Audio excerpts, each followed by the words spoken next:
Deputy chairman sir, राष्ट्रपति के अभिभाषण पर चर्चा चल रही है और सरकार ने जो 2014 से 2019 तक जो काम किए हैं उसका पूरा जायजा राष्ट्रपति के अभिभाषण में आया है। तो राष्ट्रपति के अभिभाषण ने देश को दी है नई दिशा। राष्ट्रपति जी के अभिभाषण ने देश को दी है नई दिशा, इसलिए सारे देशवासियों की बढ़ गई है आशा। नरेंद्र मोदी जी को है सबका साथ सबका विकास की नशा।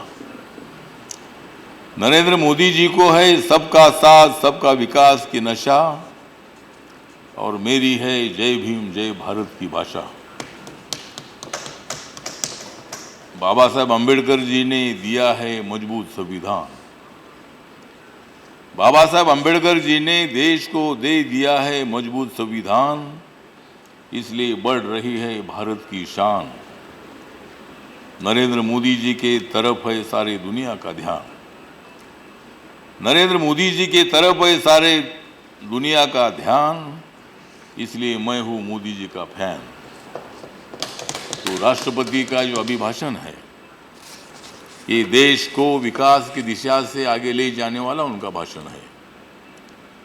सरकार ने जो काम किए हैं और सरकार अगले 5 साल में क्या करने वाली है, इसके बहुत सारे मुद्दे उसमें हैं। और मैं बताना चाहता हूं कांग्रेस को कि मैं भी कांग्रेस पार्टी के साथ रहा। कांग्रेस पार्टी ने भी काम अच्छा किया है, लेकिन जितना करना चाहिए था उतना नहीं किया है। मतलब बाबा साहब अम्बेडकर जी के जो मेमोरियल्स है, 26 अलीपुर रोड का बाबा साहब का मेमोरियल इतने साल से पड़ा था, बहुत बार हमने कोशिश की, लेकिन बाबा साहब के 26 अलीपुर रोड के मेमोरियल को बनाने के लिए नरेंद्र मोदी जी को प्रधानमंत्री बनना पड़ा।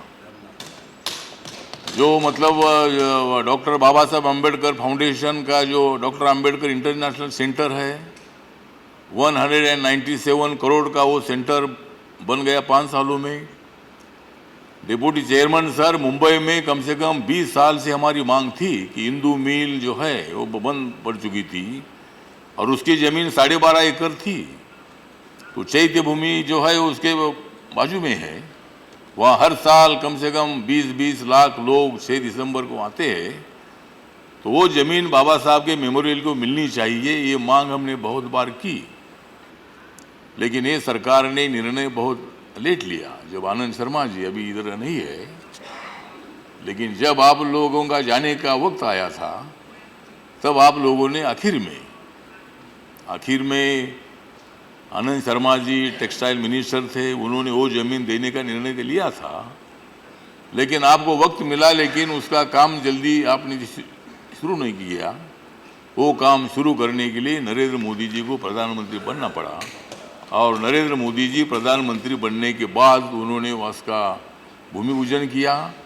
और अभी MMRDA के माध्यम से शाहपुर जी पालन जी जो बड़े बिल्डर है, उनको काम दे दिया है। कम से कम 800 करोड़ का काम वहाँ शुरू हुआ है और बाबा साहब अम्बेडकर जी की स्टैच्यू की हाइट वहाँ 350 फीट की है और जहाँ स्टैच्यू ऑफ लिबर्टी की हाइट है उससे भी ज़्यादा हाइट उसकी है। और बाबा साहब अम्बेडकर जी अरेबियन समुद्र की तरफ उन्होंने उंगली किया, ऐसा ये वो स्टैच्यू वहाँ खड़ा होने वाला है। इसी तरह मतलब बहुत सारे जो काम है। लंदन में बाबा साहब अम्बेडकर जी का मकान, बाबा साहब अम्बेडकर जी जब अठावले जी कृपया 7:10 तक ही सदन चलना था।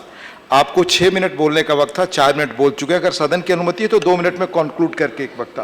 प्लीज कंक्लूड, 2 मिनट आपके पास। नहीं, जब तक मेरा भाषण खत्म होता नहीं तब तक चलने दो। मतलब 2 मिनट, आप 2 मिनट में बात करें। नहीं, ज़्यादा नहीं बोलूँगा, लेकिन अभी हाउस तो अपना ही है, सभी हमारे मित्र है सब लोग।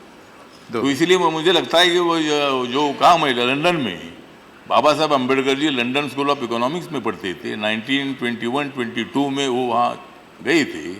सयाजी महाराज गायकवाड़ जी ने उनको स्कॉलरशिप देकर बाबा साहब को वहाँ पे भेजा था और बाबा साहब अम्बेडकर जी ने प्रॉब्लम ऑफ द रूपी नाम का प्रबंध लिखा था और उसमें बाबा साहब ने लिखा था कि देश में काला धन पैदा हो सकता है, उसको अगर रोकना है तो बाबा साहब अम्बेडकर जी ने बोला था कि 10 साल के बाद एक बार चलन बदलने की आवश्यकता है, नोटबंदी करने की आवश्यकता है। तो प्रधानमंत्री नरेंद्र मोदी जी बनने के बाद उन्होंने मतलब 8 नवंबर को ये अनाउंसमेंट की और नोटबंदी की। उसके जो परिणाम है, कुछ लोगों को अच्छा लगा, कुछ लोगों को नहीं भी अच्छा लगा, लेकिन मोदी जी का जो सोच था कि देश में काला धन कम हो जाएगा तो सरकार के खजाने में पैसा आ जाएगा, देश का डेवलपमेंट अच्छा होगा, रोड अपने अच्छे होंगे। जब हम सिंगापुर जाते हैं, जब हम दुबई जाते हैं, जब हम जापान जाते हैं, तो वहाँ के रोड इतने अच्छे हैं कि अपने रोड इतने अच्छे नहीं बन पाए हैं, अभी बन रहे हैं। तो मुझे लगता है कि बाबा साहब अम्बेडकर जी ने जो भूमिका रखी थी उसको ध्यान में रखकर नरेंद्र मोदी जी ने नोटबंदी की। और नरेंद्र मोदी जी बाबा साहब के संविधान को मानते हैं। कांग्रेस वाले बोलते हैं भाई संविधान बदलेंगे, वो कैसा संविधान बदल सकते हैं, आपने नहीं बदला तो वो कैसा बदलेंगे। बाबा साहब के संविधान की शपथ लेकर जो भी मेंबर होता है, जो भी मंत्री होता है, वो संविधान की शपथ लेकर वो बोलता है कि मैं संविधान के दायरे में काम करूंगा। पार्टी की फिलॉसफी अलग हो सकती है, पार्टी का सोच अलग हो सकता है, लेकिन एक बार सरकार में आ गए तो सरकार ने बाबा साहब के संविधान के मुताबिक आगे चलना चाहिए। और आपने देखा है कि जब एनडीए की मीटिंग में सेंट्रल हॉल में जब कृपया अपनी बात खत्म करें, समय पूरा हो गया। समय पूरा हो गया आपका, आप कृपया बात खत्म करें। तो थोड़ा हाउस एडजर्न होगा। नहीं 2 मिनट का सेंस हाउस ने दिया है उसको। तो थोड़ा प्लीज कंक्लूड। आप में क्षमता, आप 1 मिनट में अपनी बात पूरी कह सकते हैं। नहीं, मैंने तो बोला था कि मैं चेयरमैन को डरता हूँ, इसीलिए मैं आपको सपोर्ट करता हूँ। आप अपनी बात तो ठीक है, तो मतलब अभी लोग तो सुन रहे हैं इसीलिए मैं बोल रहा हूँ। मैं कोई तो इसीलिए तो ठीक है। तो इसीलिए मुझे लगता है कि इसी तरह का बाबा साहब के संविधान का भारत खड़ा करने की जिम्मेदारी हम पर है। अभी मैंडेट नरेंद्र मोदी जी को मिला है। कांग्रेस ने भारी कोशिश की हराने की, सब विरोधी पार्टी के लोग इतना घूमते रहे, किसको स्पीकर बनाना है, किसको प्रधानमंत्री बनाना है, किसको कौन सा डिपार्टमेंट में देना है, ये सोच चल रहा था। लेकिन यहाँ की जनता ने बहुत बड़ा सपोर्ट नरेंद्र मोदी जी को किया है। और कांग्रेस पार्टी को हमारा निवेदन इतना ही है कि अभी आपकी मेजॉरिटी राज्यसभा में है, लेकिन कानून बनाने के लिए आपका सपोर्ट हमको मिलना चाहिए। और 1 साल के बाद हमारी मेजॉरिटी हो जाएगी तो फिर आपके सपोर्ट की आवश्यकता नहीं है। तो ठीक है। तो इसीलिए आप अभी अच्छा काम करो, मतलब आपको भी सत्ता में आने का अधिकार है। अब आप जनता को आप कन्विंस कर सकते हैं और आप दोबारा सत्ता में आने की कोशिश करो। लेकिन हम हमारी रिपब्लिकन पार्टी जो है ये इंडिया के साथ रहेगी, बीजेपी के साथ रहेगी और हम नरेंद्र मोदी जी के नेतृत्व में देश का विकास करने की कोशिश हम करेंगे।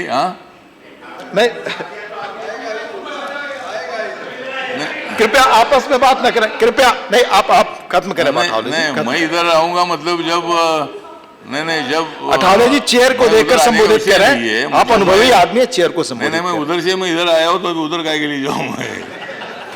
अब अपना बात आप कंक्लूड करें अठावले जी। हाँ, तो इसीलिए ठीक बात है। तो इसीलिए मुझे लगता है कि जो राष्ट्रपति का जो अभिभाषण है उसका मेरी जो रिपब्लिकन पार्टी ऑफ इंडिया है ये पार्टी पूरा सपोर्ट करती है और उस जो भाषण में जो मुद्दे आए हैं उसको इम्प्लीमेंट करने का कोशिश मोदी सरकार का करेगी और देश का न्याय देने का काम करेगी।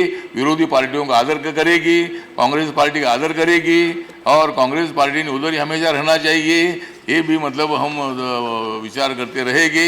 हम इधर रहेंगे। धन्यवाद अठावले जी। इन्हीं शब्दों के साथ मैं राष्ट्रपति के अभिभाषण का पूरा सपोर्ट करता हूँ। जय भीम, जय भारत। धन्यवाद। The House stands adjourned till 11 hours on Tuesday, that is 25th June 2019.